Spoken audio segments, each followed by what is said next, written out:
Mummy भाभी कहाँ है? नजर नहीं आ रही है। मैंने तो सोचा था आज आप दोनों से मुलाकात हो जाएगी, इसलिए अभी चली आई। सोनिया अपनी माँ शांता जी से बोली।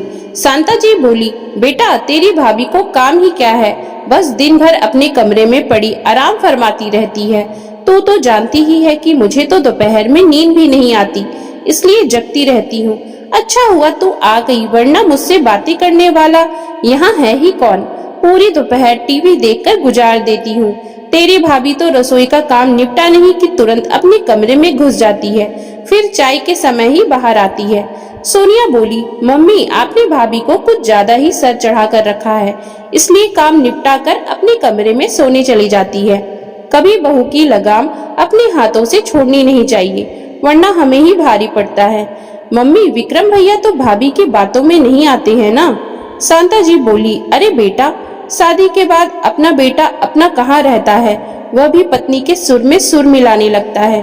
तेरा भाई भी तेरी भाभी के रंग में रंगने लगा है, वो जो बोलती है वैसा ही करता है तेरा भाई। मगर तू तो जानती है मैं भी कम नहीं। एक दिन ऐसा ड्रामा किया घर में कि विक्रम को मेरी बात माननी ही पड़ी। अब वो मेरे सामने बीवी की तरफदारी नहीं करता, वरना पहले तो बीवी के पीछे पीछे रसोई में चला जाता था, मेरा भी लिहाज नहीं करता था। मगर उस दिन के बाद दोनों मेरे सामने ज्यादा बात तक नहीं करते। सोनिया खुश होकर बोली, अरे वाह मम्मी, इसे ही तो कहते हैं घर की कमान अपने हाथों में लेना, वरना कल को भाभी भैया को हमारे खिलाफ करते देर नहीं लगाएगी।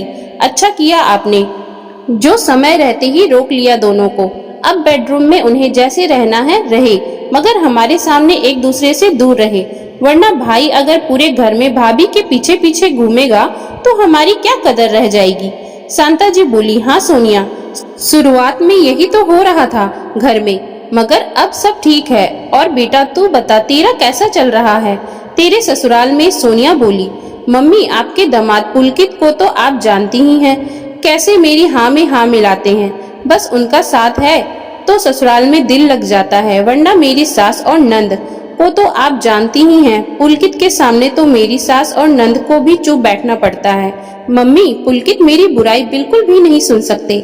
शांता जी बोली, पुलकित जी तो बहुत अच्छे हैं, मैं जानती हूँ बेटा, वो तुझे कोई तकलीफ नहीं होने देंगे। और रही तेरी सास और नंद की बात, जब पति साथ दे तो वो क्या बिगाड़ लेंगे।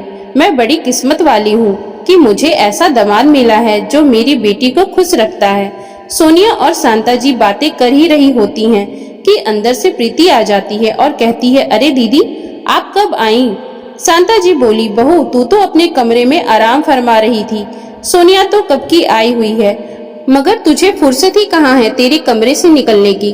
प्रीति बोली, मम्मी मैं अभी आधे घंटे पहले ही तो सोने गई थी, आप तो जानती ही हैं आज काम वाली बाई ने भी छुट्टी कर ली थी, जिस वजह से घर का काम आज बहुत ज्यादा था। सोनिया बोली, भाभी ये सब छोड़ो, ये बताओ इस बार आप लोग मुझे बर्थडे पर क्या गिफ्ट दोगे?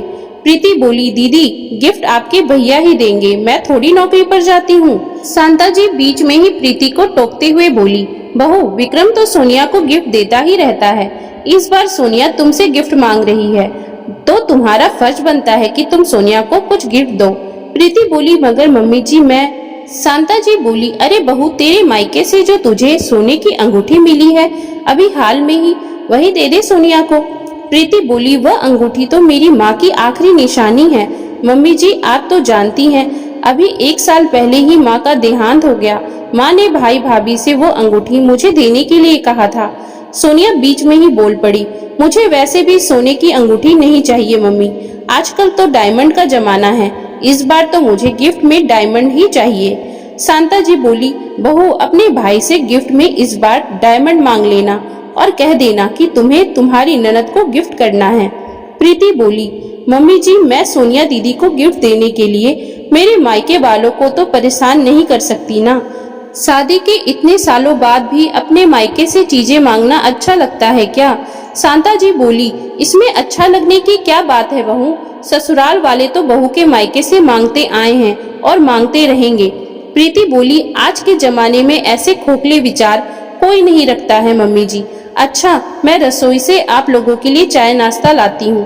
प्रीति के रसोई में जाने के बाद सोनिया शांता जी से बोली, देखा मम्मी कैसे जबान चलाती है भाभी, शांता जी बोली, हाँ बेटा देख रही हूँ, उसे तो मैं बाद में बताती हूँ, तो फिक्र मत कर, इस बार मैं तुझे डायमंड की अंगूठी जरूर दिलवाऊंगी। प्रीति रसोई में आकर रो पड़ी। उसे अतीत की सारी बातें याद आ गई, जब वो घर में पहली बार दुल्हन बनकर आई थी और सोनिया को जब घर वालों ने बोला कि वह भाभी के साथ आए सामान में से अपनी पसंद का कुछ भी उठा सकती है, तब सोनिया ने प्रीति के 2-3 भारी साड़ियां उठा ली थी। शांता जी ने भी तब सभी रिश्तेदारों के सामने यही कहा था कि देखा मेरी बेटी की पसंद कितनी अच्छी है। प्रीति की माँ ने कितने प्यार से दी थी वह साड़ियां प्रीति को, मगर सोनिया ने वो साड़ियां लेने से पहले एक पल भी ना सोचा। ये सिलसिला यही खत्म नहीं हुआ। सोनिया जब भी मायके आई, अपनी भाभी प्रीति के मायके से आई हुई सामान चाहे कितनी भी महंगी चीज क्यों ना हो उठा ले जाती और शांता जी भी बेटी का पूरा साथ देती। विक्रम ने प्रीति के साथ ऐसा व्यवहार होता देख अपनी माँ शांता जी से कहा भी, मगर शांता जी ने इस बात का बतंगड़ बना दिया और कहने लगी, इसे तो बीवी का रंग चढ़ गया है, कल की आई हुई लड़की का साथ देने लगा है। मेरे बेटे को तो अभी से इसकी अपनी माँ बहन गलत लग रही है और बीवी सही लग रही है। बस वही आखिरी बार था जब विक्रम ने प्रीति का साथ दिया था। अब विक्रम प्रीति का साथ भी नहीं दे पाता था, क्योंकि वह कोई भी बात बढ़ाकर घर का शांति भंग नहीं करना चाहता था। सोनिया की 10 वर्षीय बेटी कोमल हमेशा अपनी मम्मी का यह व्यवहार देखती। एक दिन वो सोनिया से बोली, मामी को कितना बुरा लगता होगा, आप हमेशा उनकी महंगी महंगी चीजें उठा लाती हो। उन चीजों पे तो सिर्फ मामी का हक है, क्योंकि वह चीज उनके माता पिता ने उनको दी है। सोनिया बोली, बेटा मैं इस घर की बेटी हूँ और घर की बहू की चीजों पर बेटी का हक पहले होता है, इसलिए मैं जो चाहूँ अपने मायके से ले जा सकती हूँ। मायके में बेटी का स्थान बहू से ज्यादा महत्वपूर्ण होता है। प्रीति शादी से पहले नौकरी करती थी, मगर शादी के बाद शांता जी बीमार रहने लगी, जिस वजह से उसे नौकरी छोड़नी पड़ी। पूरा दिन घर के काम करने के बाद प्रीति थककर दोपहर में आराम करने जाती। ये बात भी शांता जी को अखरती थी। पूरे दिन खड़े रहकर प्रीति के पांव रात तक सूज जाते, मगर शांता जी को कभी बहू का दर्द नहीं दिखाई देता था। पूरा समय घर के काम करने के बाद भी शांता जी अपनी बेटी सोनिया से बहू प्रीति की बुराई ही करती और सोनिया भी अपनी माँ को समझाने की जगह बराबर आग में घी डालने का काम करती।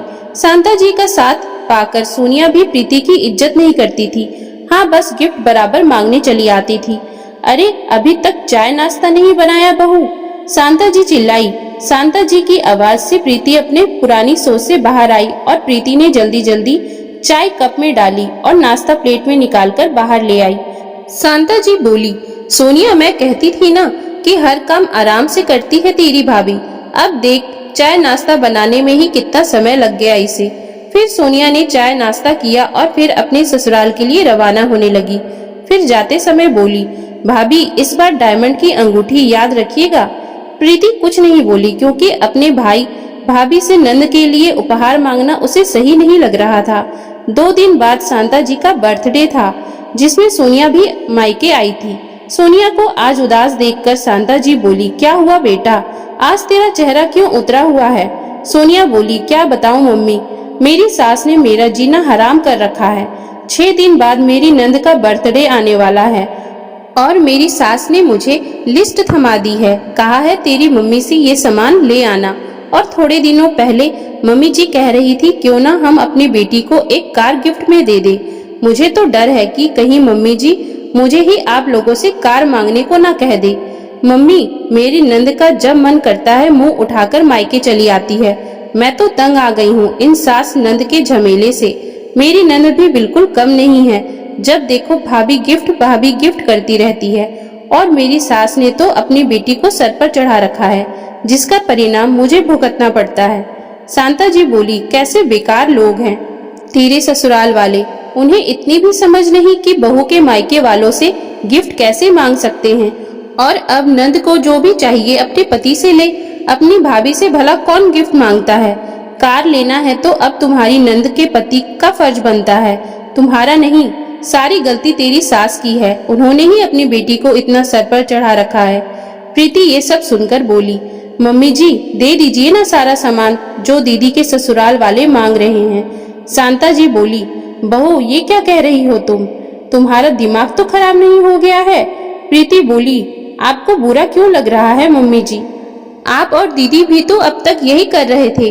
अब जब अपनी खुद की बेटी के ऊपर आई तो आपको ये बात समझ आई कि बहू के मायके से गिफ्ट कैसे मांगे जा सकते हैं। बहू भी तो किसी की बेटी ही है। मम्मी जी, आप लोग हमेशा मेरे बारे में बातें करते हो कि मैं दिन भर कुछ नहीं करती, बस आराम करती हूँ। मगर मम्मी जी, आप ये भूल जाती हैं कि मैंने सिर्फ नौकरी आपके बीमार रहने के कारण छोड़ी ताकि आपकी सेवा कर पाऊँ। रोज सुबह 5 बजे उठकर मैं सबका चाय, नाश्ता और टिफिन तैयार करती हूँ। आपको समय पर दवाइयाँ देना, आपको अस्पताल ले जाना, ये सब मैं ही करती हूँ। आपके बेटे को तो उनके मोजे कहाँ पड़े हैं ये तक नहीं पता होता है। उनके मोजे तक उनको हाथ में मैं पकड़ाती हूँ। शाम तक मेरे पाँव सूज जाते हैं, मगर फिर भी आप लोगों के हिसाब से मैं करती ही क्या हूँ। सोनिया की बेटी कोमल बीच में ही बोल पड़ी, मम्मी, मेरी शादी ऐसी जगह करना जहाँ कोई ननद या सास ना हो। मुझे हमेशा मामी को देखकर बहुत बुरा लगता है जब आप उनसे गिफ्ट के नाम पर उनकी माँ की दी हुई चीजें ले लेती हैं, और नानी, आप फिर भी मामी की बुराई ही करती रहती हो। कोमल के मुंह से ऐसे शब्द सुनकर सोनिया का दिमाग सुन पड़ गया। और प्रीति कह भी तो बिल्कुल सही रही थी। आज प्रीति ने सास और नंद की आंखें खोल दी थी। जो बात कोमल जैसी छोटी बच्ची को समझ आ गई थी, वो शांता जी और सोनिया को बहुत देर बाद समझ आई थी। सोनिया बोली, भाभी, आप इतने सालों से ये सब बर्दाश्त कर रही हैं, मगर फिर भी कभी आपने अपनी जुबान नहीं खोली। आज आपने और कोमल ने मिलकर हमारी आंखें खोल दी है। भाभी, मुझे माफ कर दीजिए। मम्मी, जो चीज मेरे ससुराल वाले मेरे साथ कर रहे हैं, यदि वही चीज हम भाभी के साथ करेंगे तो हम में और उनमें क्या फर्क रह जाएगा? शांता जी बोली, हाँ बहू, मुझे भी माफ कर दे। मैं ये बात भूल गई थी कि बहू भी तो किसी की बेटी है। आज अपनी बेटी को दुखी देखा तो तेरे दुख का एहसास हुआ, और होता भी कैसे ना।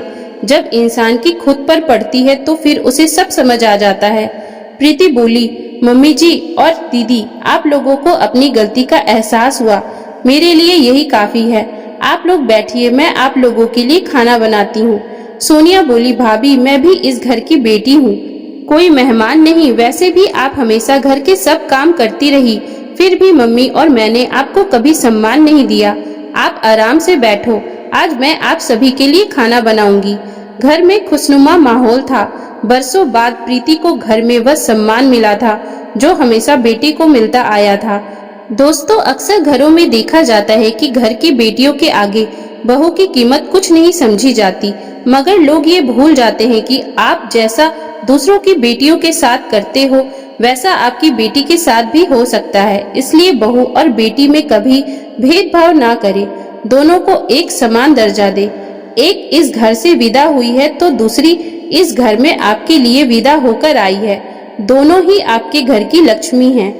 तो दोस्तों, अगर आपको हमारी आज की ये कहानी अच्छी लगी हो तो आप हमारे चैनल को लाइक, शेयर और सब्सक्राइब जरूर कर लें, जिससे हम आपके लिए और भी अच्छी अच्छी कहानियां लाते रहें। Thank you for watching.